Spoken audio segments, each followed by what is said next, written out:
Movie made Max میں ایک ہی طرح کے ڈھیر سارے کردار ہمیں نظر آتے ہیں جن کا نام ہاف لائف ہے. یہ وہاں کے وار لارڈ کے وار پپس ہیں جو کہ جنگجو کی طرح استعمال ہوتے ہیں. مگر میں بہت حیران ہوا اس بات سے کہ جس لکھاری نے ان کا نام چنا ہاف لائف یعنی آدھی زندگی والے. اب اس فینومینا کو ایکسپلور کرتے ہیں کہ یہ ہاف لائف کیا ہے. تو ایسی میرے ذہن میں آیا کہ ان کے پاس جیسے مکمل زندگی تک رسائی نہیں ہے، یعنی وہ کائنات اور وہ زندگی جو دمادم رواں ہے، جمع زندگی جو باہر ہم سے باہر بھی موجود ہے، ایک فلو میں گزر رہی ہے، ان کے پاس ابھی مکمل رسائی نہیں ہے اس تک. اس لیے یہ ہاف لائفرز ہیں.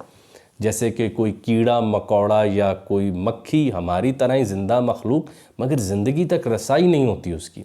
وہ نہ لیونارڈو ڈا ونچی کو جانتی ہے، نہ وہ اس کی پینٹنگ کو دیکھتی ہے. وہ تو اس میں کوئی کھانے پینے کی چیز کی طرف رخ کرتی ہے، گندگی پہ کر کے اس کو کھا لیتی ہے. تو سسٹین چیپل کی چھت ہو یا کوئی بڑے سے بڑی پینٹنگ، وہ ہاف لائف کو متاثر نہیں کر سکتی کیونکہ زندگی تک اس کو مکمل رسائی حاصل نہیں ہے. اور دوسری بات کہ ان کے ذہنوں نے ابھی اتنی نمو ہی نہیں پائی کہ وہ زندگی کو بھرپور انداز سے جی سکیں. ان کے ذہن ابھی بھی اتنے چھوٹے ہیں، یا ایک طرح سے سمجھیں کہ کیج میں ہیں، کہ وہ زندگی کو نہیں جی سکتے. دوسرا کہ ان کو اس بات پر مائل کر لیا ہے کہ وہ آدھی زندگی ابھی جی لیں اور آدھی زندگی آگے جی لیں. یعنی آدھی زندگی وہ ابھی جی لیں اپنے وار لارڈ کے لیے، اور آگی وہ ان کو اگلی دنیا میں دلوا دے گا، اور وہاں وہ ابھی فنا ہو جائیں اس کے لیے، اور آدھی لذت زندگی کی آگے لے لیں. تو یہ دو تین معنی ہاف لائف کے نکلتے ہیں. ایک جیسے زندگی تک مکمل رسائی نہیں ہے، دوسرا ذہن نے اتنی نمو ہی نہیں پائی کہ وہ زندگی سے اس طرح یا زندگی کی حرارت سے اس طرح متاثر ہو سکے. تیسرا کہ آدھی زندگی ابھی جی لو، آدھی آگے جا کے لے لینا. تو یہ بڑی حیرانی کی بات ہے. اور اہم بات یہ ہے کہ ثقافت نے ان کو کوئی کتاب نہ دی. ثقافت نے ان ہاف لائفرز کو کوئی میوزک اچھا نہ دیا، ان کو کوئی شاعری نہ دی، ان کو کوئی شام کی محفلیں نہ دیں.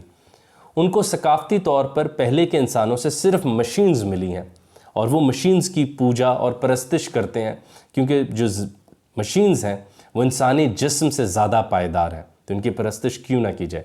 اور انسانی جسم سے زیادہ ڈیوریبل ہیں، دور تک جا سکتی ہیں، خراب کم ہوتی ہیں، اور انسانی جسم ہلکی سی ٹھوکر پر گر جاتا ہے، ہلکی سی بیماری سے وہ حرارت میں چلا جاتا ہے، بیمار ہو جاتا ہے. تو یہ بڑی حیرت کی بات ہے. اور پھر میرا ایک فیورٹ تنقیدی موضوع جدید آدمی. سمجھا جا سکتا ہے کہ جدید آدمی بھی ہاف لائفر ہے، یعنی جدید آدمی بھی کسی ایک وار لارڈ کے لیے ایک وار پپ سے زیادہ حیثیت نہیں رکھتا، جس کو بار بار قرضے دیے جاتے ہیں. وہ آدھی زندگی قرضے اتارنے میں گزار دیتا ہے، اور وہ کہتا ہے آدھی زندگی ابھی لے لو، یہ قرضہ یہ رکھو، آدھی بعد میں لے لینا جب قرض اتر جائے. اور شاید وہ کبھی بھی نہیں اترتا. اور پھر پوری کائنات اس کے ارد گرد موجود ہوتی ہے، لیکن وہ اپنی دکان کا شٹر اوپر اور نیچے کر رہا ہوتا ہے. حالانکہ آسمان پہ تمام ستاروں کو اس بات سے کیا پرواہ تم نے آج کتنی سیل کی یا نہیں کی. میر اور غالب اس سے دور رکھے جاتے ہیں، گوئٹے اس سے چھپایا جاتا ہے. والٹائر ان کے لیے کوئی انسان ہے ہی نہیں، پیدا ہی نہیں ہوا شاید. وہ گوئٹے سے ناواقف ہیں، وہ شروڈنگر کو نہیں جانتے ہیں. وہ اسی سائنسی چیز کو استعمال کرتے ہوئے بھی ان سائنسدانوں سے ناواقف رہ جاتے ہیں. وہ فون کا بے دریغ استعمال کریں گے، وہ آئی ٹی کا اپنی دکانوں پر کاروبار کے وہ ناپ تول کے نظام میں استعمال کریں گے، مگر ان لوگوں سے یا اس کے بیک اینڈ ٹیکنالوجی سے ناواقف رہیں گے، اور انتہائی کمفرٹیبل رہیں گے. جیسے وہ ہاف لائفرز تھے کہ وہ اس بات پر غور ہی نہ کرتے تھے. تو ان ہاف لائفرز کو زندگی کے لیے وہ بلڈ بیگز جو انسان نارمل زندگی گزار رہے ہوتے تھے، ان کا خون اپنے اندر ڈالتے تھے، اور اس انسان کو بلڈ بیگ کہتے تھے، اور اسے کسی پنجرے میں قید کر کے ساتھ رکھ کے اس کا خون اپنے اندر جانے دیتے تھے. اور بالکل یہی ہمارا حال ہے آج کل. مجھے کبھی کبھی لگتا ہے ہمارے سماج میں جو چند لوگ رہ گئے ہیں، یہ وہ بلڈ بیگز ہیں جس کے اوپر ہم ہاف لائفر سانس لے رہے ہیں. کبھی احمد جاوید صاحب کے 2 لقمے کان میں ڈال کر، کبھی افتخار عارف صاحب کی 2 نظمیں زبان سے پڑھ کر، کبھی کوئی اچھا گائیکی کو سن کر اپنے ذہن کو تر کر لیتے ہیں. یہ ہمارے بلڈ بیگز ہیں.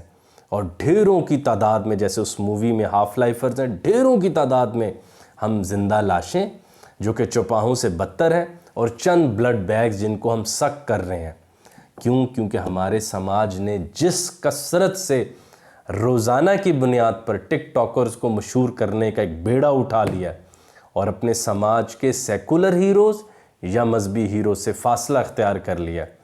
یہ بتانے کے لیے کافی ہے کہ اس میڈ میکس مووی میں ہاف لائفرز ہم ہیں، ہمارے پاس زندگی کی رسائی نہیں ہے۔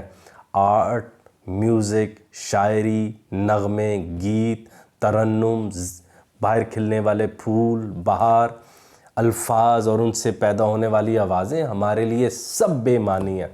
بس وہ جیسے ہاف لائفرز مرنے سے پہلے اپنے چہرے پہ کروم کرتے تھے، بس ایک ظاہری چمک